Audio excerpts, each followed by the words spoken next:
Hello, good afternoon girls. आज हम लोग टाइप्स ऑफ हैंड स्टिचेस के बारे में पढ़ेंगे।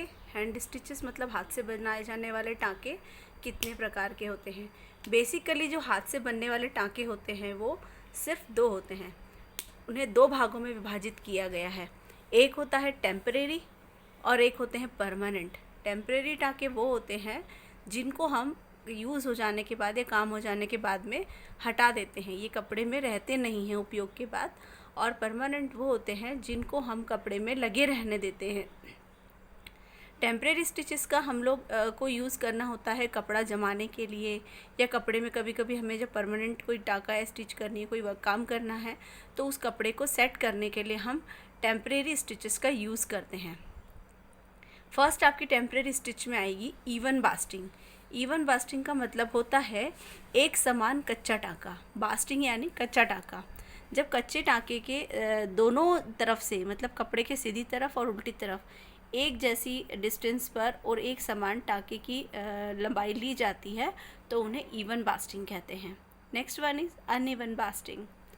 अनइवन बास्टिंग जैसे नाम से ही समझ में आ रहा है कि असमान कच्चा, यानी जब हम टाँकों को सीधी तरफ छोटा और उल्टी तरफ से बड़ा लेते हैं तो उसे हम अनइवन बास्टिंग कहते हैं। इस प्रकार के टाँके का उपयोग हम लोग फॉल लगाने के लिए करते हैं। फॉल में सीधी तरफ हम लोग छोटा टाँका लेते हैं जो ज़्यादा दिखाई न दे, और उल्टी तरफ से बड़ा टाँका लेते हैं। इवन बास्टिंग का यूज़ हम लोग कपड़े को, दो कपड़ों को, अस्तर को और दो कपड़ों को आपस में जोड़ने के लिए, उसे जमाने के लिए यूज़ करते हैं, जिससे सिलते समय आपका कपड़ा खिसके नहीं। फिर है आपका डायगोनल बास्टिंग। डायगोनल बास्टिंग मतलब होता है टेढ़ा कच्चा। टेढ़ा कच्चा यानी कि तिरछा तिरछा। अभी तक हमने सीधे इवन और अनइवन बास्टिंग किया, अब हम तिरछा कच्चा करेंगे। ये टेढ़ा कच्चा दो कपड़ों को आपस में जोड़ने के लिए, यानी कि दो टुकड़े हैं उन्हें बीच से जोड़ने के लिए इसका उपयोग किया जाता है। जब दो पीस कपड़े के होते हैं और उन्हें आपस में जोड़ना है तब डायगोनल बास्टिंग उनमें की जाती है। फिर आपकी पैडिंग स्टिच। पैडिंग स्टिच का यूज़ फोम या जो आपकी इसकी लेयर होती है, फाइबर की लेयर होती है, जिस तरह से क्विल्टिंग के बनते हैं हमारे ब्लैंकेट्स वगैरह, रजाइयाँ, उनमें उनको जमाने के लिए कोट में आपका कैनवास और अंदर का जो अस्तर का लेयर होता है उसको जोड़ने के लिए पैडिंग स्टिच का यूज़ किया जाता है। पैडिंग स्टिच भी एक तरह का कच्चा होता है। इसको भी यूज़ करने के बाद में, सिलने के बाद में इसके टाँकों को हटा दिया जाता है। फिर आपका टेलर स्टिक। टेलर स्टिक का मतलब होता है हमारे जो मार्किंग के निशान होते हैं उनको ट्रांसफ़र करने के लिए टेलर स्टिक का यूज़ किया जाता है। इसमें हम लोग बड़े दूर दूर टाँके लगाते हैं और उन टाँकों को ऊपर की तरफ से लूप की तरह से ढीला छोड़ते जाते हैं। बाद में इन टाँकों को कट कर देते हैं और दोनों कपड़ों के बीच में डिस्टेंस करते हुए उन्हें काट देते हैं। इस तरह से हमारे कपड़े की दोनों लेयर पर धागे छूटे हुए नज़र आते हैं, जिनको हम निशान के रूप में सिलाई के लिए यूज़ कर सकते हैं। ये हुआ आपके सारे टेम्परेरी स्टिचेस, जिनको आप उपयोग करने के पश्चात कपड़े से हटा देते हैं। अब हम देखेंगे परमानेंट स्टिचेस। परमानेंट स्टिचेस मतलब होता है ऐसे टाँके जो हमारी सिलाई में यूज़ किए जाते हैं, जिनको कपड़ों में लगा ही रहने दिया जाता है और कपड़े को जमाने के लिए, हाथ से सिलने के लिए इन टाँकों का उपयोग किया जाता है। ये होती हैं परमानेंट स्टिचेस। परमानेंट स्टिच में सबसे फर्स्ट है आपकी रनिंग स्टिच। रनिंग स्टिच मतलब होता है एक तरह से कच्चा टाँका है को भी आप बोल सकते हैं, लेकिन इसमें जो टाँके होते हैं बहुत छोटे छोटे लिए जाते हैं, आगे और पीछे दोनों तरफ से एक समान दूरी पर छोटे छोटे टाँके।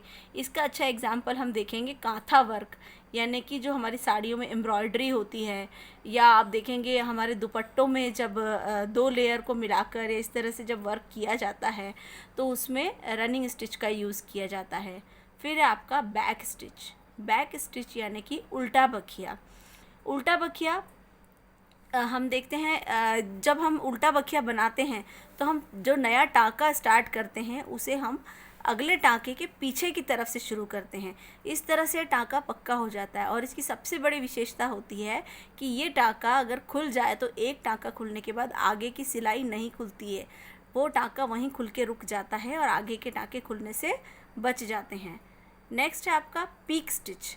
जब इसी उल्टे बखिए को हम लोग दूरी पर, थोड़ी थोड़ी दूरी पर करते हैं और बहुत बारीक टाँका लेते हैं, लेते बैक साइड से ही हैं, तब इसे पिक स्टिच कहा जाता है। इसे फाइन स्टिच भी कहते हैं, क्योंकि ये बहुत मज़बूत होता है और सीधी और ज़्यादा नज़र भी नहीं आता है।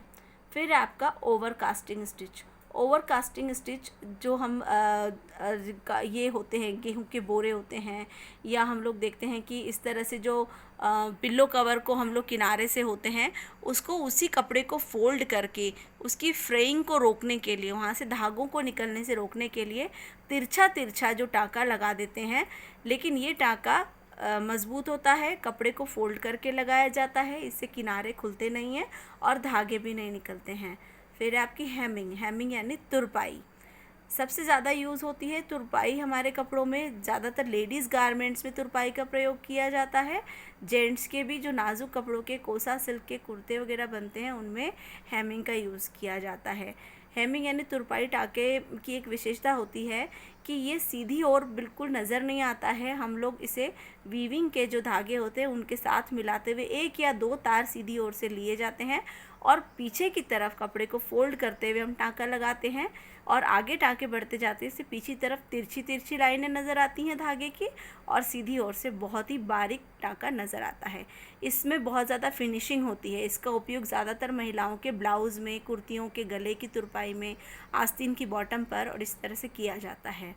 तो ये हमारे सारे हुए हैं टाइप्स ऑफ स्टिचेस। टाँके कितने प्रकार के होते हैं।